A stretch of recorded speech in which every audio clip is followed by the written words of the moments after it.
What's happening, world? B Marsh Boxing, and I'm back at it. Post fight review. Conor Benn, kid out of England, son of British boxing legend Nigel Benn. Well, the destroyer, Conor Benn, destroys a man, Samuel Vargas, stops him in one round, breaks him down with the jab and thundering straight right hands behind the jab, ready to take his head off. No feeling out round for the man Conor Benn. Conor Benn puts his punches together and he catches the man Samuel Vargas with a 1-2, beautiful 1-2. Hurts him, catches him with another straight 1-2, buckles his knees, uppercut, left uppercut. The man Samuel Vargas backs up to the ropes. Conor Benn just implodes on him and lets his hands go. Blasts him with all kind of punches, body shots, head shots, left and right hooks. The uppercut, though, was what's really snapped his head back. Or was it another straight right hand? He ate numerous punches. The referee just stopped the fight in the first round. First round knockout for the man Conor Benn. Very impressive, considering that Samuel Vargas was his step up fight. Samuel Vargas is a guy who he fought guys like Virgil Ortiz. He's fought guys like Amir Khan, Errol Spence, Danny Garcia. And the man Samuel Vargas held his own versus Amir Khan and all these other guys. But the man Conor Benn blasted him out in one round. Even Danny Garcia ain't knock him out in one round. Neither did Virgil Ortiz, who took him at least 7 rounds. So it's quite impressive, the aggression and the punch placement that the man Conor Benn displayed tonight. You know what I mean? The man Samuel Vargas was a step-up fight, and he made easy work out of him. You know, Conor Benn, I believe his last fight was versus the Sebastian Formella kid, the guy who fought a decision fight, lost to the man Sean Porter. And Conor Benn looked better than the man Sean Porter did. As a matter of fact, Conor Benn calls out Sean Porter. He calls out Amir Khan aggressively. He calls out Adrian Broner. Now, those fights make sense. All those fights make sense for the man right about now. You know what I mean? Even better off Conor Benn versus Amir Khan than Amir Khan versus Kell Brook. That fight, his past due date has passed. And, if they make it happen, I'll still watch it. The question is, will Amir Khan put his legacy on the line and go out fighting this young boy Conor Benn and possibly get beat up? Because I believe Conor Benn, that aggression he has, is just what the man Amir Khan ain't ready for. You know what I mean? What's up with you? Mike 104 in the chat. What's good, my guy? He says Conor Benn had damn near 100% punch accuracy. Absolutely. He probably ain't missed no punch, especially when he hurt him with the 1-2. Rahil Hussein says, good stoppage or else he would have got brutally KO'd. Absolutely, man. When he got his head snapped back when he was going to the ropes, and that's when I knew, yeah, Conor Benn about to finish him right here. There's no letting that guy off the hook after you severely hurt him like that. Mike 104 says, yeah, Vargas was already pummeled. There was still another minute left of the first round. Yep, there was plenty of time. But the hand speed, man, the man was just a little too slow for the man Conor Benn. And Conor Benn knew this guy is basically like a punching bag, not much head movement. And he's there to be hit, and that's exactly what the man Conor did.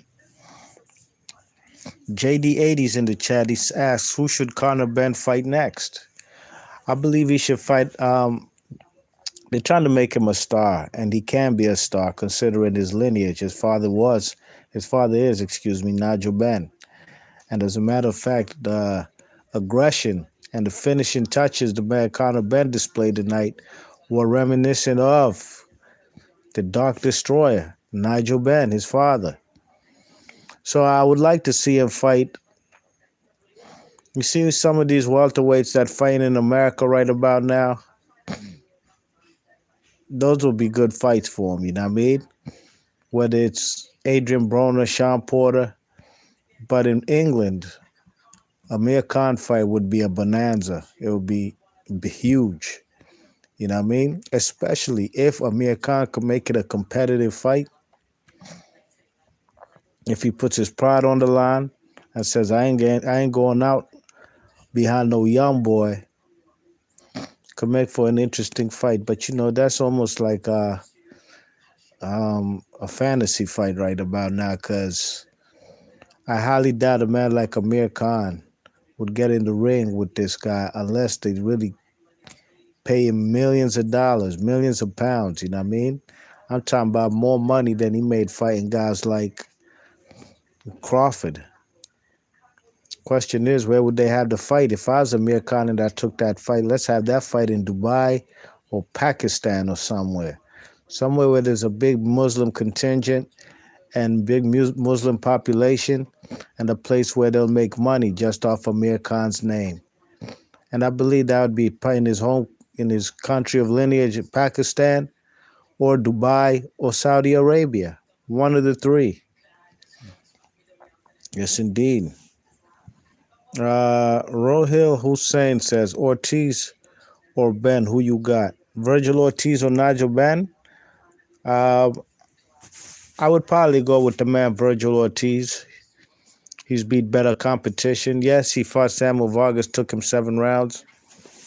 And the man's Conor Benn beat him in 1 round. But, there's a flip side of that. Some may say that, Virgil Ortiz softened up Samuel Vargas for the man Conor Benn and any other opponent of caliber that Samuel Vargas is going to fight. So there's a flip side to that too. But I do believe he's far better opposition.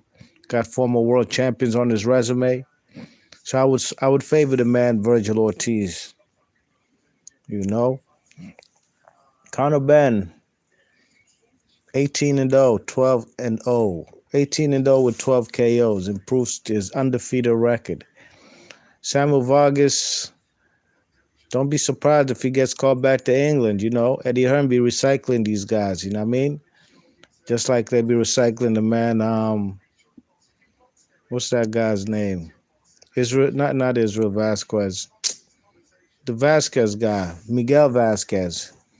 You know what I mean? So don't be surprised if you see Samuel Vargas back in the UK as another stepping stone for some fighter that Eddie Hearn's trying to move up in the ranks. But it's good to see guys like Nigel Benn on the scene, especially at the welterweight division across the pond. So as of right now, like this gentleman just asked, JD80, Conor Benn or Virgil Ortiz, who you got? Virgil Ortiz is a guy from the United States. So is Jerome Boots Ennis. So is this guy Conor Benn. He's from United Kingdom. Undefeated welterweight prospects ready to be contenders right about now. And if this guy, Samuel Vargas now needs, Conor Benn now to really fill those shoes of being a contender, he's going to have to get himself a former world champion on his resume. Jerome Boots Ennis got his test tonight versus a former world champion Sergey Limpinets. Virgil Ortiz passed his test fighting a former world champion, albeit from a division below him, just like Jerome Boots Ennis tonight, fighting former 140-pound champs. That's a test for Boots Ennis. I'm sorry, Conor Benn now to get one of those. Maybe get himself a Victor Postol. Victor Postol is a guy you will see again in England. I could bet you that. And he might be fighting a guy like Conor Benn if Victor Postol decides to move up. Yes, but JD80 asks, how about Conor versus Sean Porter? I'd have to favor Sean Porter still.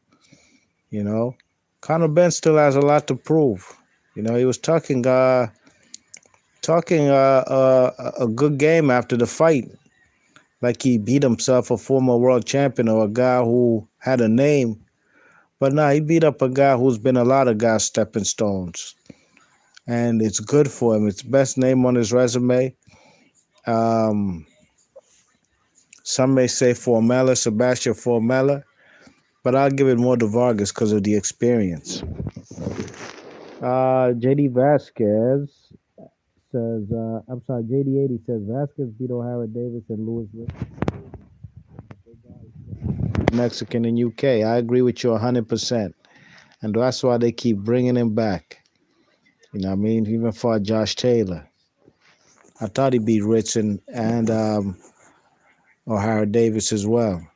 Rohin Hussein says Conor Benn should fight the European champ, the one who just beat Josh Kelly. That's actually a very good fight. David Avanesian. That's a dangerous fight right there. David Avanesian at this juncture of his career is more dangerous than Amir Khan and Adrian Broner, and that's a fact.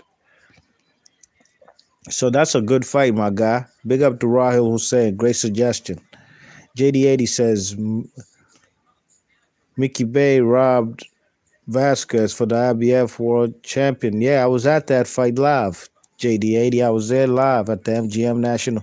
That's a National Harbor, excuse me. MGM Grand, Las Vegas, on a Mayweather versus Maidana undercard. And yep, I thought Miguel Vasquez got robbed that night. Facts. JD80 says Vasquez is the most robbed fighter in the sport. Poor guy. Well, there's some that even say in his earlier fights or Canelo's earlier career they fought and Vasquez won a pair or won one of the two fights, but didn't get the decision. I've never seen the fight, but he just might be. But you know, he was a good world champion for 5 straight years with that IBF lightweight strap. So big ups to everybody in the chat. JD80, Rohil Hussein, Mike 104. Salute to everybody who came through. Please hit the thumbs up on your way in and on your way out. And I'll catch y'all on the next one. Peace.